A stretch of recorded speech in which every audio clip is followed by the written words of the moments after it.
Hey everyone, welcome. Hope you're well. And suddenly my background's changed. I don't really like this, but anyway, let's see who's on live. If you're watching the replay, let me know as well. So the three things that are required for long-term change. This is gonna be like, oh gosh, candy for my self-development junkies. I need a good hashtag. Let me know what you think of a hashtag that will bring in specifically self-development. So I'm going to give you a little bit of review as well. It's been about a month or 6 weeks, maybe 5 weeks, I don't know, since I got the emotional breakthrough, total emotional mastery. And I'm going to tell you, my daily routine has gone down. Like my morning routine used to be, oh gosh, 2 or 3 hours. Like not morning, just like morning and evening combined. And now it's gone to, I don't know, 20 minutes or something. I still do meditation because that's something I have to do. But I don't necessarily need to do it to feel like great, right? Like I used to. Like I used to say to my coach and mentor, says, so I've got to do like 3 hours or something of self-development just to feel good and get in the office, right? Sometimes that's how I was, pretty down now that I think about it. And I thought I was pretty good at this. Let me know who's live. Say hi in the comments. Whoever it is, I'm having difficulty seeing the comments right now. Hey Laura, I hope you're well. So 3 things that are needed for change to happen and stay long term. Now I'm going to tell you what I did, okay? What most people do is that they come into self-development, okay? And they come in with their emotional baggage like I did. Gosh, I think I had loads of emotional baggage. I think I had a lot of emotional baggage when I look back now. So this is your emotional baggage, right? And then they stack on affirmations. They stack on, oh gosh, what else did I do? Journaling and everything else, although it does help, okay? But what it is that you're pushing on something that's already there. So one common thing that I experience and most of my clients experience is that they tell themselves affirmations, okay, and they consciously want to achieve their goals. They consciously want to achieve their goals. They think they're the best at what they're doing. You know, there's every evidence that's around them that's telling them that they are successful, that they are the best in what they do and they can do it.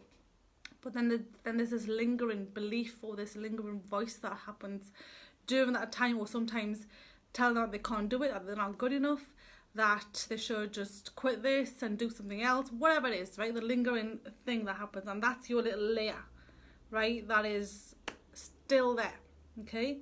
And you're stacking on other stuff on top of this, which, like I said, that's all I've done for the last 4.5 years was affirmations, meditation, and everything else, journaling. What else did I do? Self-development books, right? The lot. And it does help. But what I found was, again, I had to do a lot of work on myself before getting in the office. Like 2 hours, some days. Like, it was crazy.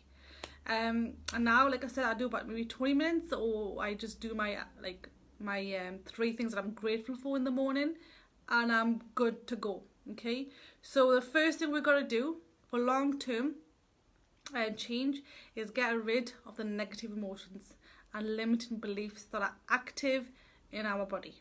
Okay, I don't want to go into it in too much detail, but everyone's got different ways of doing this. What you've got to do is find a way that's best for you, but they have to be released first, okay?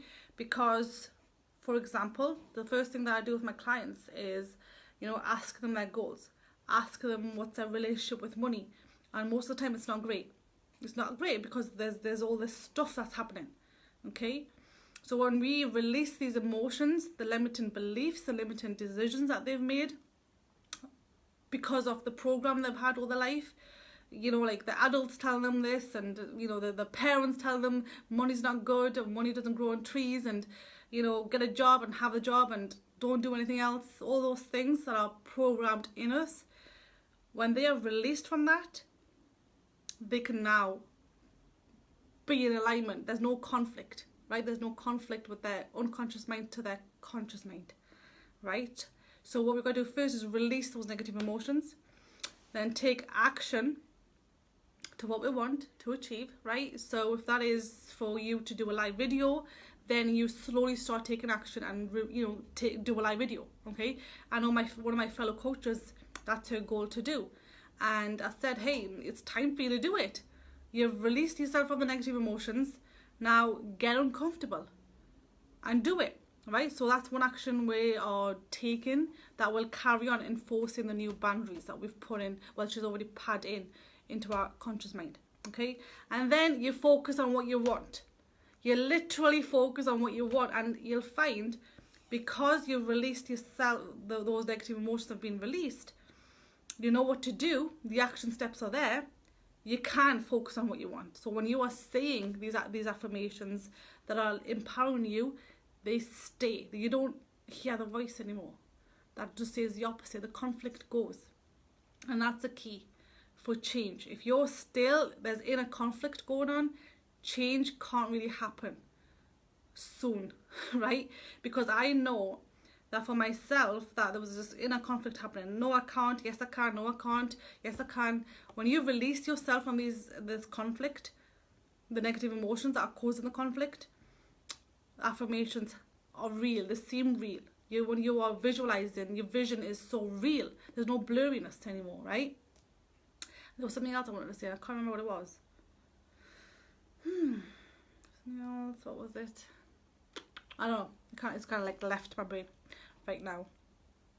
So when you're focusing on what you want, I can't remember what it was, but it'll come back to me. I might just leave a comment if it does come back. But those are the 3 steps. So just to recap, you gotta get rid of the negative emotions, okay, that are active in your body. Then you're gonna put in what you want, right?